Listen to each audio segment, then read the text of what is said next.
Hello and welcome to tradingwithbill.com. I'm Bill and it's really great to be back with you today. Had some weather issues in Thailand, as if you watched any of the weather channels you would have seen that, and also some technical issues, but it's great to be back. And we are on a Tuesday and it's April 11th 2017. Wow, lots gone on in the last week or so. However, the good news is that the dollar has decided to move up a little bit, and we're just above that 100. Actually, we are currently at 100.96. It actually went into 101.35 yesterday, and so the dollar is strong. Pretty interesting. I'm not impressed with the charts. I have to be honest with you, traders. Not impressed with the charts. I know I did not do a video on Friday or Monday, and Options Friday will definitely be done this week. As we know, the U.S. market is closed on Friday, but I guarantee you I will have an options video for Friday. My new platform is working great. I've got trades in, so we're in the market. I think I got 4 or 5 in right now. So we are trading options. We got stuff to talk about, and the new platform is working very nice.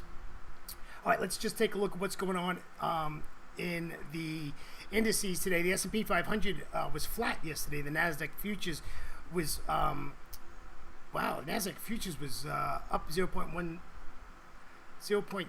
Oh, wow, it's flat. Zeros across the board.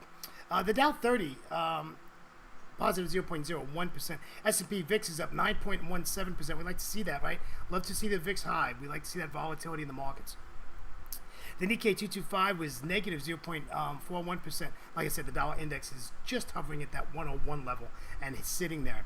The Euro index is negative and it's at 86.36. It's negative 0.09% from yesterday. So not a lot going on there. Let's take a look at what's going on as far as our data goes for today.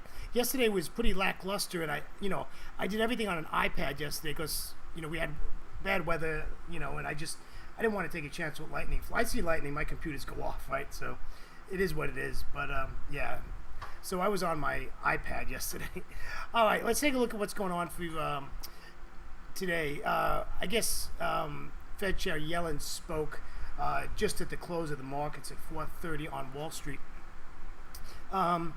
We had electronic card retail sales out of the Kiwi today, and it was negative 0.3%. They were looking at 0.5%. So that was a bad read over there. And they had NAB business confidence, which was a 6, previous was 7, and no forecast. So basically, we don't have a lot going on. It doesn't look like to me. We got CPI coming out year on year in March for the Great British Pound. And of course, we have month on month coming out also today. PPI for the month of March comes out. And the Euro's got German zoo economic sentiment today out of the Eurozone. So that will be very interesting to see. And I would expect that's going to be a good number. They're expecting 14.0. Previous was 12.8. And no expectations on the calendar. Oh, I'm sorry. I am wrong. They do have expectations. 14.0. 14.0. They're expecting 14.0 today. Let's see what else is going on. New York, we've got the JOLTS jobs openings for February is coming out. They expect 5,655 million today. And, that JOLTS report's about a year old now. And it went from a high impact, very, very low impact event, and now it's a high impact event. Pretty interesting. Asia tomorrow is pretty quiet. I don't see anything really. Aussie has Westpac consumer sentiment in Asia tomorrow. China's got CPI, and that's about it as far as for Asia tomorrow. We'll keep an eye on that, of course, as we do trade the Asia markets. So that's what's happening as far as that goes. Just take a really quick look at commodities. Gold is up 0.15%. Crude, WTI, is up 0.06% at 53.11. And Brent crude is at 56.03, up 0.09%. Coffee is down 0.31%. Got to keep an eye on that coffee. And natural gas is up 0.43%. Things we have to watch out for.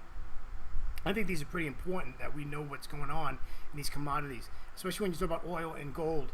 Oil is like doing the seesaw thing. So we'll see. We'll see how it goes.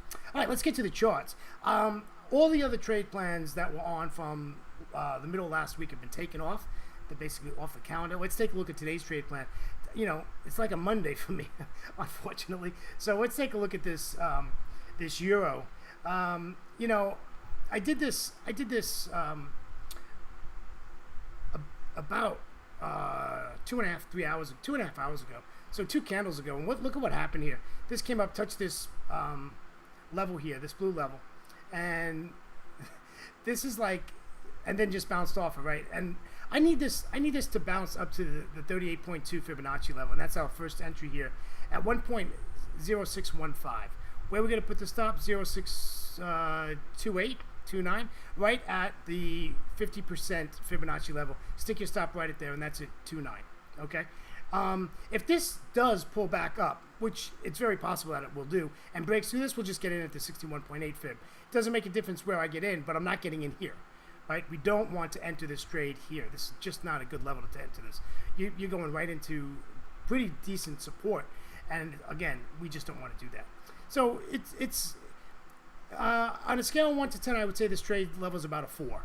Really, I'm not, you know, really exuberant about it, except that you got to admit this year has just been a ATM machine for a long time, and we're just going to keep selling it. Right? I have no desire to counter trend trade this to the upside. No desire at all. Just leave it alone. We just want to sell. Okay. All right. Let's just go around the horn here. Euro Aussie not doing a lot here. Pound yen pretty much sideways. Look at this. It's almost 2 days right here. Nothing going on there. The pound looks like a little bit on the up move here. A little scale up here. I got to tell you, this would not be a bad sell trade if you took this and looked at this and grabbed a fib tool here and just fib that swing. There we go. Yeah, just fib that swing, and you know, if this pulled up to the 50% at 1.2435, not a bad sell area. You know, look at, you got doji candle here, really weak, another doji there, really weak candles here. So a lot of indecision here. This looks like a euro open trade. It's 9 hours. Maybe 2 or 3 hours into the open week. 2 hours into the open, we can take this to the downside. So I'll keep an eye on that as our day goes on. But nothing right now. Nothing to do in Asia with it, that's for sure. Aussie dollar is on an up move here. It looks like a little bit of an uptick here, but nothing here. This is really bad.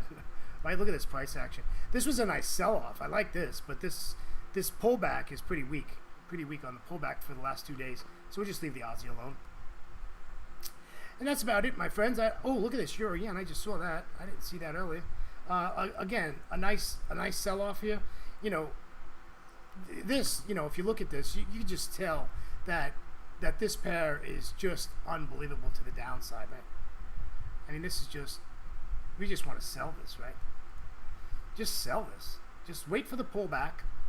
Wait for the pullback and sell it, my friends. This is just a gem right here, right? What pullback do I want? I want it all the way up here. Right? We want it all the way up. We're gonna take this to the downside, but we want it up here at the 88 fib level right here, and we'll just look to sell that. You know, that's a really quick trade plan, but this is just, you know, on an hourly chart, this is just so bearish. All right, I'm sure my time is way overextended, but I haven't talked to you in 2 days, so that's what's going on with me. Traders, great to be with you. Coming to you from Pattaya, Thailand, live on the charts, taking a look at for today on a Tuesday. Traders, have a great trading day. Always remember to trade smart and not hard. Have a great trading day. Catch you tomorrow. Take care, my friends. See you now. Bye-bye.